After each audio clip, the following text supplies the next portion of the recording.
दुनिया के आतंकवादी संगठनों की सूची, उसको कहते हैं डेजिग्नेटेड टेररिस्ट ग्रुप।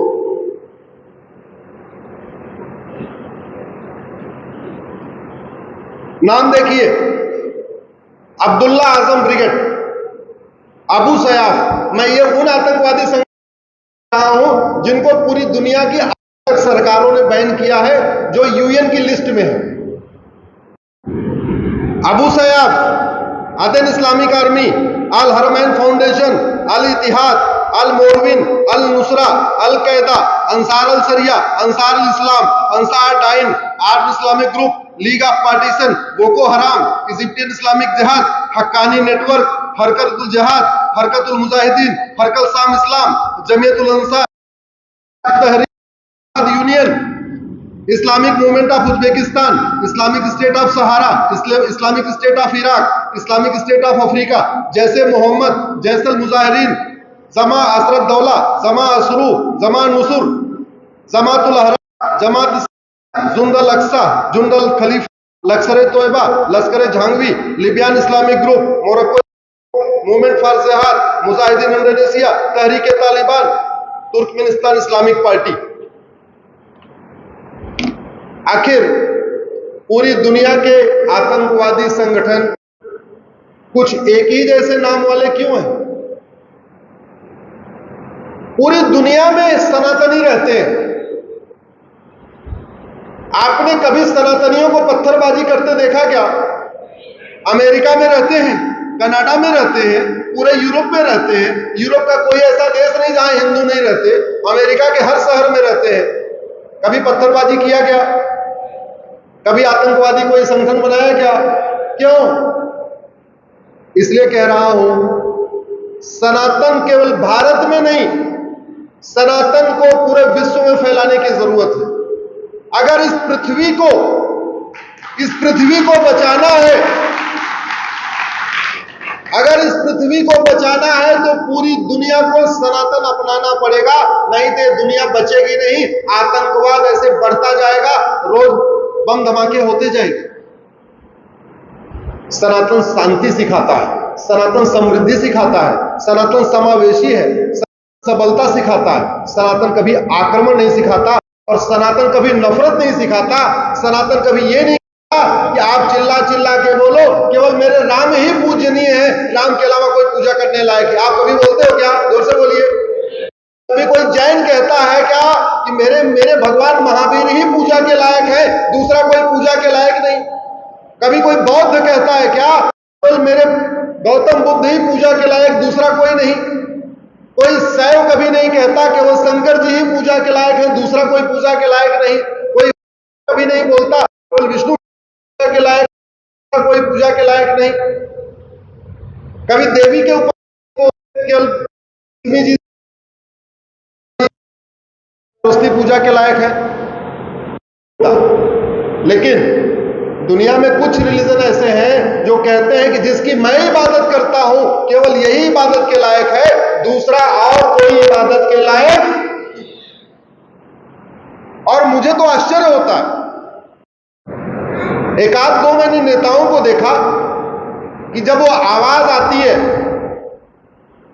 तो अपना भाषण भी बंद कर देते हैं, सुनने लगते हैं कि क्या बोल रहे हैं। अजान में एक शब्द आता है, ला इलाहा इल्लल्लाह। आप जानते हैं उसका मतलब क्या होता है? क्या होता है? जोर से बोलिए, क्या होता है ला इलाहा इल्लल्लाह का मतलब? ला इलाहा इल्लल्लाह का मतलब अल्लाह के अलावा दूसरा कोई इबादत के लायक नहीं है। और पूरी दुनिया में रेडिकलाइजेशन का बीज यहीं से शुरू होता है। अगर हम अपने बच्चे को जो पेट में है ये सिखाना शुरू कर दें कि केवल हनुमान जी ही पूजा के लायक है, केवल हनुमान जी पूजा के लायक है, केवल हनुमान जी पूजा के लायक है, क्योंकि बच्चा पेट में सुनना शुरू कर देता है। पैदा हो गया, उसके बाद हमने फिर उसको दिन में 5 बार सिखाया केवल हनुमान जी पूजा के लायक, केवल हनुमान जी पूजा के लायक, केवल हनुमान जी पूजा के लायक। 10 साल के बाद अगर थोड़ा बड़ा हो जाएगा, उसके सामने हनुमान जी के अलावा अगर किसी की पूजा होगी वो गदा लेके दौड़ेगा, वो दौड़ेगा। जिहाद, आतंकवाद, मजहबी उन्माद की शुरुआत यहां से होती है जब 5 बार चिल्ला चिल्ला के बोला जाता है ला इलाहा इल्लल्लाह, यानी अल्लाह के अलावा और कोई भी इबादत के लायक है ही नहीं है। और एक बार मन में सोचे समझ में आता है, एक बार ऐसा घर के अंदर सोचे समझ में आता है, लाउड स्पीकर पे चिल्ला चिल्ला के। आपको लगता है कि अल्लाह के अलावा और कोई इबादत के लायक नहीं? जोर से बोलिए, जोर से बोलिए। आपको लगता है? आप जिसकी पूजा करती हो आप उसकी पूजा करती हो। इसको फ्रीडम कहते हैं। और हिंदू और सनातनी कितने तो होते हैं, वो शंकर पूजा करते हैं, इसके बावजूद उनको कोई में चिल्ला चिल्ला के कह रहा है, तब भी चुप रहते, बोलते नहीं। और सबसे बड़ी बात तो मैं उन नेताओं को देखता हूं, रैली जैसे सुनाई ला इलाहा इल्लल्लाह, अल्लाह के अलावा और कोई इबादत के लायक नहीं, अपना पूरा भाषण रोक देते। इसका मतलब, भाषण रोकने का मतलब कि जो वो सुनाई दे रहा है आप उसका मौनम स्वीकार लक्षणम, यानी आप भी मानते हो अल्लाह के अलावा और कोई इबादत के लायक नहीं। मुझे लगता है चिंतन की जरूरत है।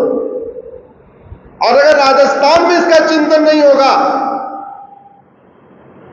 जहां सबसे डट के मुकाबला हुआ, अगर राजस्थान में इसका चिंतन नहीं होगा, जहां महाराणा प्रताप पैदा हुए, पृथ्वीराज चौहान पैदा हुए, मानसिंह हुए, और भी हुए, एक से एक बढ़ के रणबांकुरे, तो कहां चिंतन होगा? बांग्लादेश में इसका चिंतन होगा क्या? आपको लगता नहीं कि सबकॉन्शियस माइंड में बच्चे को जो डाल दिया गया, इसी की वजह से वो दूसरा कोई कुछ और करता है, उसके साथ एग्जिस्ट नहीं कर पाता। समस्या ये आ रही है, इस पे चिंतन करना पड़ेगा सरकार को। अब ये बात कह दो तो कहते हैं तो कम्युनल है, ये बात अगर पब्लिकली कह दो तो कहते हैं तो कम्युनल है। इस पे चिंतन करना पड़ेगा। जिहाद, आतंकवाद, धर्मांतरण, घुसपैठ, इन समस्याओं पे सरकार को ही नहीं समाज को भी चिंतन करना पड़ेगा।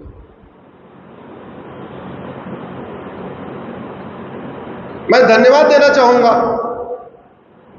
रांची कोर्ट के जज को, कल परसों बड़ा अच्छा फैसला दिया उन्होंने।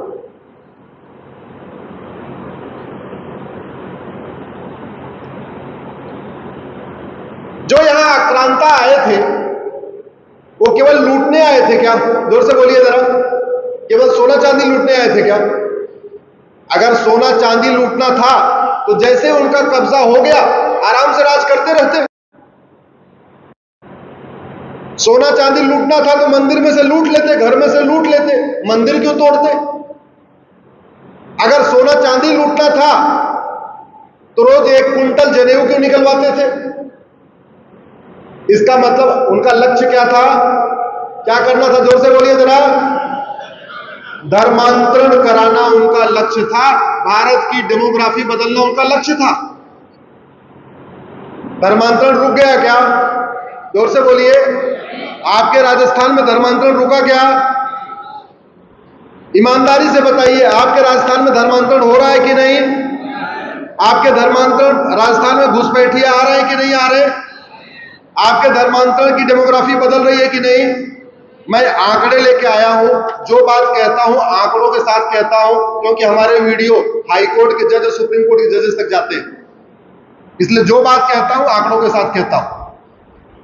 आपके अजमेर की डेमोग्राफी बदल रही है, अलवर की डेमोग्राफी बदल रही है, बांसवाड़ा की डेमोग्राफी बदल रही है, भरतपुर की डेमोग्राफी बदल रही है, भीलवाड़ा की डेमोग्राफी बदल रही है, बीकानेर की डेमोग्राफी बदल रही है, बूंदी की डेमोग्राफी बदल रही है, चित्तौड़गढ़ की डेमोग्राफी बदल रही है, चूरू की डेमोग्राफी बदल रही है, दौसा की डेमोग्राफी बदल रही है, धौलपुर की डेमोग्राफी बदल रही है, डूंगरपुर की डेमोग्राफी बदल रही है, हनुमानगढ़ की डेमोग्राफी बदल रही है, जयपुर की डेमोग्राफी बदल रही है, जैसलमेर की डेमोग्राफी बदल रही है, झुंझुनू की डेमोग्राफी बदल रही है, जोधपुर की डेमोग्राफी बदल रही है, करौली की डेमोग्राफी बदल रही है, कोटा की डेमोग्राफी बदल रही है, नागौर की डेमोग्राफी बदल चुकी है, पाली की डेमोग्राफी बदल रही है, प्रतापगढ़ की डेमोग्राफी बदल रही है, राजसमंद की डेमोग्राफी बदल गई है, सवाई माधोपुर की डेमोग्राफी बदल रही है, सीकर की डेमोग्राफी बदल रही है, सिरोही की डेमोग्राफी बदल रही है, श्री गंगानगर की डेमोग्राफी बदल रही है, उदयपुर में तो कन्हैया तेली की सीधे हत्या हो गई, वहां भी डेमोग्राफी बदल रही है, टोंक की डेमोग्राफी बदल रही है, और बाकी तो छोड़िए आपके श्री डूंगरगढ़ की भी डेमोग्राफी बदल रही है, यहां की भी बदल रही है, आप जहां बैठे हैं यहां भी बदल रही है। हमारे पूर्वजों ने सोचा था कि औरंगजेब आएगा इतना अत्याचार करेगा, सोचा था क्या? हमारे पूर्वजों ने सोचा था क्या हमारी बहन बेटियों को जौहर करना पड़ेगा? किया हुआ कि नहीं? हमारे पूर्वजों ने सोचा था क्या कश्मीर खाली करना पड़ेगा, पलायन करना पड़ेगा, पलायन हुआ कि नहीं? हमारे पूर्वजों ने सोचा था कि भारत पाकिस्तान बटेगा, बटा कि नहीं? हमारे पूर्वजों ने सोचा था कि मणिपुर जलेगा, जला कि नहीं? अरे राज्यवार 9 राज्यों में खत्म हो गए हैं। कितने राज्यों में? 9 राज्यों। कश्मीर में खत्म, नागालैंड खत्म, मेघालय खत्म, मिजोरम खत्म, मणिपुर खत्म, आपके मणिपुर में भी चल ही रहा है, आपके केरल में बहुत तेजी के साथ डेमोग्राफी बदल चुकी है। अगर राज्यवार देखिए तो भारत के 9 राज्यों में खत्म हो चुके हैं, और कितने साल में? 75 साल में। अगर डिस्ट्रिक्ट वाइज देखिए तो भारत में टोटल 750 जिले हैं, उसमें से 200 जिलों की डेमोग्राफी पूरी तरीके बदल चुकी है। और खास तौर पे जो बॉर्डर के डिस्ट्रिक्ट हैं, चाहे राजस्थान का बॉर्डर का डिस्ट्रिक्ट है, या गुजरात का बॉर्डर का डिस्ट्रिक्ट है, या असम का बॉर्डर का डिस्ट्रिक्ट है, या उड़ीसा का है, या उत्तर प्रदेश का है, जितने बॉर्डर के जिले हैं उन सब की डेमोग्राफी बदल चुकी है। तहसील वाइज 300 तहसीलों की डेमोग्राफी बदल चुकी है। इसके बावजूद ठसक, मैं जाट हूं, मैं गुजर हूं, मैं ब्राह्मण हूं, मैं क्षत्रिय हूं, मैं फलाने हूं, मैं फलाने हूं। कश्मीर में खाली कराते समय पूछा था क्या तुम कौन सी जाति के हो? जोर से बोलो जरा। पाकिस्तान से दौड़ाते समय किसी से पूछा था क्या तुम कौन सी जाति के हो? इतनी सी अक्ल नहीं है। झूठी शान, झूठा मान, मैं फलाने हूं, मैं फलाने हूं, मैं फलाने हूं। खदेड़ दिए जाओगे तब समझ में आएगा क्या? मत लेना, ये 5-6 करोड़ लोगों तक जाएगा, इसलिए सारी बात अपने ऊपर मत ले लेना। ये तो मैं अपने एक मूवमेंट में आता हूं तो बोल देता हूं। धर्मांतरण को रोकना बहुत जरूरी है। जो काम मुगलों ने किया वो काम आज भी हो रहा है। मुगलों ने तलवार के दम पे धर्मांतरण कराया, आज धोखा देके, लालच से, झूठ बोल के, फरेब करके, हॉस्पिटल की लालच, बोरी देके या कुछ पैसा देके धर्मांतरण हो रहा है कि नहीं हो रहा है? धर्मांतरण राष्ट्र की सुरक्षा के लिए खतरा है कि नहीं? जोर से बोलिए। धर्मांतरण हमारी एकता अखंडता के लिए खतरा है कि नहीं? धर्मांतरण देशद्रोह है कि नहीं? धर्मांतरण एक संगठित अपराध है कि नहीं? धर्मांतरण के लिए विदेशों से फंडिंग हो रही है कि नहीं? तो धर्मांतरण रुकना चाहिए कि नहीं? धर्मांतरण रोकने के लिए कानून को इंप्लीमेंट करना पड़ेगा। जो राष्ट्र की सुरक्षा के लिए खतरा हो उसके लिए हमारे पास कानून है, उसको कहते हैं रासुका, इंग्लिश में कहते हैं नेशनल सिक्योरिटी एक्ट। लेकिन ये दुख की बात है कि राजस्थान में धर्मांतरण कराने वाले मिशनरियों और जिहादियों के ऊपर आज तक कभी एनएसए नहीं लगा। जो चीज देश की एकता अखंडता के लिए खतरा हो उससे निपटने के लिए हमारे पास एक कानून है, उसको कहते हैं यूएपीए।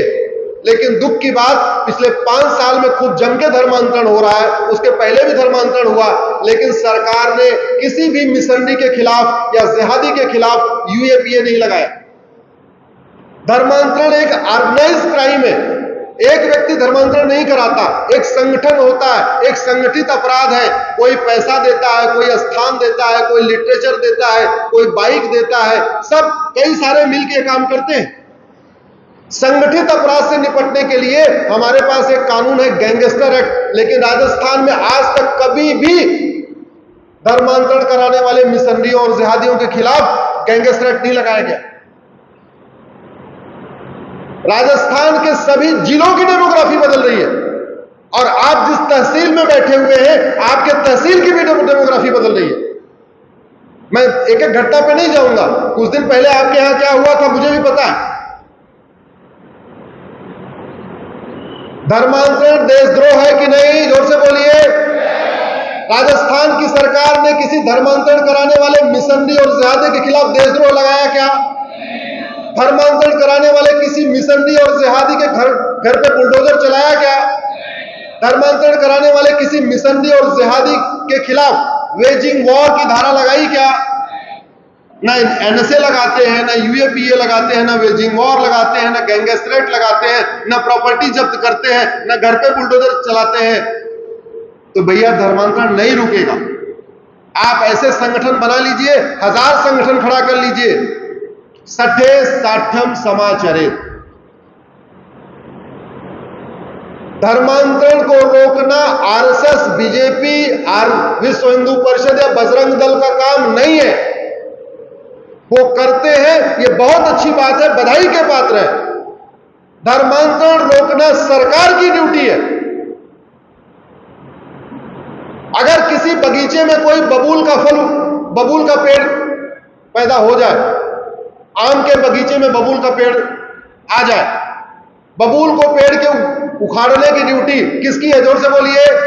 माली की, जिसको यही काम करने के लिए वेतन भत्ता गाड़ी बंगला मिलता है। ये नीचे से ऊपर तक इतने सारे थानेदार, हवलदार, कलेक्टर, सांसद, विधायक, मंत्री, मुख्यमंत्री, गृह मंत्री, फलाने मंत्री, इनको वेतन भत्ता गाड़ी बंगला किस लिए मिलता है? अगर वो धर्मांतरण नहीं रोक सकते तो, अगर धर्मांतरण के लिए कठोर कानून नहीं बना सकते तो किस बात के लिए उनको वेतन भत्ता गाड़ी बंगला मिलता है? केवल मौज मस्ती करने के लिए मिलता है क्या? केवल घूमने टहलने के लिए मिलता है क्या? आप लोगों के पैसे से सरकार चलती है, आपका पैसा है। ये जितने वादे चलते हैं ना, कोई एक नेता अपने जेब से 5 रुपए नहीं निकालता। ये आपके पैसे से उनके गाड़ी में डीजल भरा जाता है।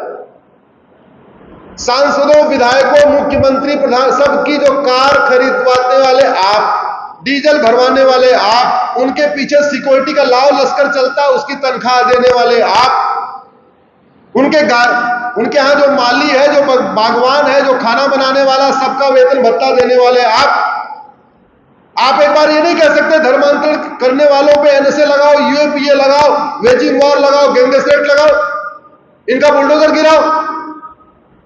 मांग करना पड़ेगा। सठे साठ्यम समाचरित, यह सिद्धांत भारत का है। जिन देशों ने सठे साठ्यम समाचरित सिद्धांत को अपना लिया, वहां शांति है, समृद्धि है, खुशहाली है। उसका सबसे बढ़िया उदाहरण चीन है। चीन में है किसी की हिम्मत धर्मांतरण कराने की? जोर से बोलिए जरा, है किसी की हिम्मत? तो भारत में क्यों हो रहा है? याद रखिए, डॉक्टर कितना ही अच्छा हो, जब तक सही इंजेक्शन नहीं देगा बीमारी ठीक होगी क्या? डॉक्टर बहुत अच्छा हो, जब तक सही दवा नहीं देगा बीमारी ठीक होगी क्या? हॉस्पिटल अच्छा हो, डॉक्टर अच्छा हो, कंपाउंडर अच्छा हो, उससे बीमारी ठीक नहीं होती है। बीमारी ठीक होती है अच्छी दवा, अच्छे इंजेक्शन, अच्छी वैक्सीन से। इसलिए मैं आपसे निवेदन करता हूं, आप राजस्थान में आप जिस भी पॉलिटिकल पार्टी को मानते हो, मानते रहिए। जिस भी पॉलिटिकल पार्टी को आप समर्थन करते हैं, करते रहिए। लेकिन मैं ये कह रहा हूं, ये हमारे सनातन की बात है। सनातन को मिटाने वालों को अगर आप नहीं मिटाएंगे तो एक दिन वो सनातन को मिटाने की पुरजोर कोशिश करेंगे। ये जो सनातन को मिटाने की बात करता है, जो धर्मांतरण का समर्थन करता है, जो धर्मांतरण कराने वालों के खिलाफ कठोर कार्रवाई नहीं करता, अगर उसको आप निस्त नाबूद नहीं कर देंगे तो समस्या बनी रहेगी।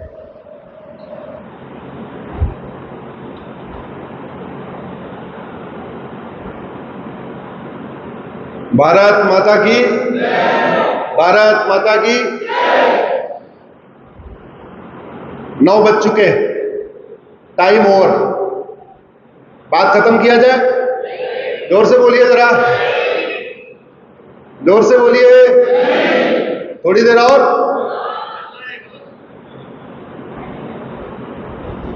मेरा व्यक्तिगत मत यह है कि समाज से ज्यादा पावरफुल होता है शासन। जो काम समाज 50 साल में करता है, शासन उसको एक झटके में कर देता है।